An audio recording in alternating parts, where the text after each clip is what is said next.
اللہ کے بندے ہوتے ہیں ان کا رزق حلال اور طیب ہوتا ہے۔ دیکھو میری اور آپ کی قسمت میں جو لکھا ہے وہ ہمیں ہر صورت میں ملے گا۔ اب اس کو حاصل کرنے کے لیے ہم طریقہ حلال اختیار کرتے ہیں یا حرام کرتے ہیں، تو وہ طریقے کی وجہ سے وہ رزق حلال یا حرام ہو جائے گا۔ تو جو میرے مقسوم ہے وہ مجھے مل کے رہے گا۔ صحیح حدیث پاک ہے کہ جب بچہ شکم مادر میں 120 دن کا ہوتا ہے تو فرشتہ آ کے 3 چیزیں لکھ دیتا ہے۔ اس کا رزق بھی لکھ جاتا ہے، اس کی عمر بھی لکھ جاتا ہے، اس کا شقی اور سعید ہونا بھی لکھ جاتا ہے۔ میرے والد گرامی رحمت اللہ تعالی علیہ جب میں شعور کی آنکھ کھولی تو مجھے بارہا کہتے تھے کہ رزق تو اللہ نے کتے کا بھی لکھا ہے، تم تو انسان ہو۔ تو رزق لکھا ہوا ہے، مجھے اور آپ کو جو بھی مل رہا ہے وہ اس لکھے سے نہ کم مل رہا ہے نہ زیادہ مل رہا ہے۔ وہ لکھا مقسوم رزق ہے، اس کے اندر کمی بیشی نہیں ہے۔ ہاں اگر ہم خیر کے اعمال کریں اس میں برکت ہوگی، وہ مبارک ہو جائے گا، لیکن وہ مقسوم لکھا ملے گا۔ اب اس کو حاصل کرنا کیسے ہے؟ چاہے حرام طریقے سے اختیار کر لے چاہے حلال طریقے سے اختیار کر لے۔ میں ایک سادہ مثال دیتا ہوں کہ اہل مجلس کی جانب سے آپ کے لیے کوئی سحری کا انتظام کیا ہوا ہوگا، تو بعد میں وہ آپ کو سحری دینا چاہیں تو ایک آدمی اپنی جگہ پہ وقار سے بیٹھا رہے، تو ظاہر ہے انہوں نے تو جتنے لوگوں کا اندازہ تھا اس کے مطابق انتظام کیا، تو ان کا ذمہ دار آدمی آگے بڑھے گا اور عزت سے اس کے سامنے رکھ دے گا۔ اور ایک آدمی چھچورا ہو اور وہ آگے بڑھ کر کے وہ اس سے سحری چھین لے تو وہ بھی اس کو بھی مل گئی، لیکن اس کے چھچورے پن سے سب دیکھیں گے کہ یار اگر یہ بیٹھا رہتا تو وہ بیٹھا تھا، اس کے لیے بھی انہوں نے حصہ رکھا تھا اور اس کے لیے بھی تھا، تو یہ صبر نہ کر پایا، اس چھچورے پن کی وجہ سے اس پر ملامت ہوئی۔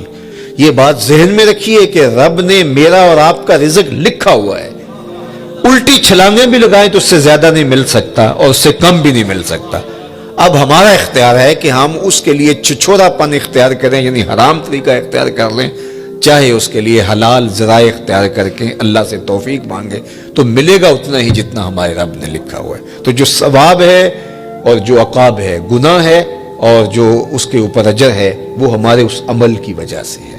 تو اللہ جل شانہ اس کو حیات طیبہ عطا کرتا ہے، اس کا ذہن ایسے بن جاتا ہے کہ حرام کی طرف اس کی نظر ہی نہیں اٹھتی، وہ ہمیشہ حلال ذریعے سے اختیار کرتا ہے۔ یہ ہے جو ہے وہ حیات طیبہ کا مفہوم امام قرطبی نے بیان کیا ہے۔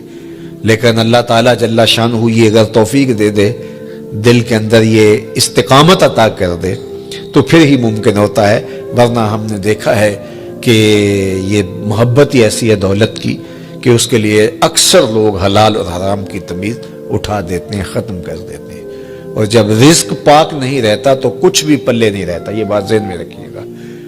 بلکہ حضور علیہ السلام نے اس شخص کا ذکر کیا جو لمبا سفر کاٹ کے مکہ المکرمہ میں پہنچے ہے اور کعبۃ اللہ کے سامنے کھڑا ہو گیا ہے، یمد یدیہ، اور اس نے ہاتھ یوں لمبے کیے ہوئے ہیں، ایسے لمبے ہاتھ کر کے دعا مانگ رہا ہے۔ وَمَطْعَمُهُ حَرَامٌ وَمَلْبَسُهُ حَرَامٌ وَمَشْرَبُهُ حَرَامٌ وَغُذِيَ بِالْحَرَامِ فَأَنَّى يُسْتَجَابُ لِذَلِكَ، لیکن اس نے جو کھایا ہے وہ حرام ہے، جو پیا ہے وہ حرام ہے، جو لباس پہنا ہے اس کے تار و پود حرام کے ہیں، اور ہاتھ لمبے کر کر کے دعائیں مانگ رہا ہے۔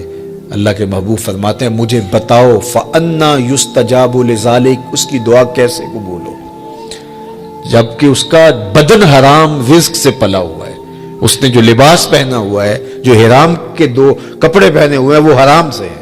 اب رو رہا ہے ہاتھوں کو لمبا لمبا کر کے، یمد یدیہ، لمبے لمبے ہاتھ کر کے کہہ رہا ہے یا رب یا رب، لیکن وَمَطْعَمُهُ حَرَامٌ وَمَشْرَبُهُ حَرَامٌ وَمَلْبَسُهُ حَرَامٌ وَغُذِيَ بِالْحَرَامِ۔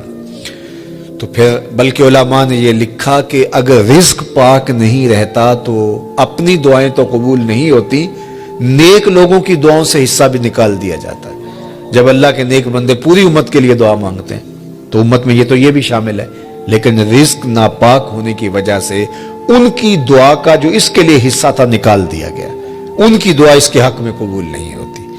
تو حلال جو ہے وہ حیاتاً طیبہ کا امام قرطبی نے دوسرا مفہوم بیان فرمایا کہ رزق حلال اللہ اس بندے کو نصیب فرماتا ہے۔ اللہ اکبر۔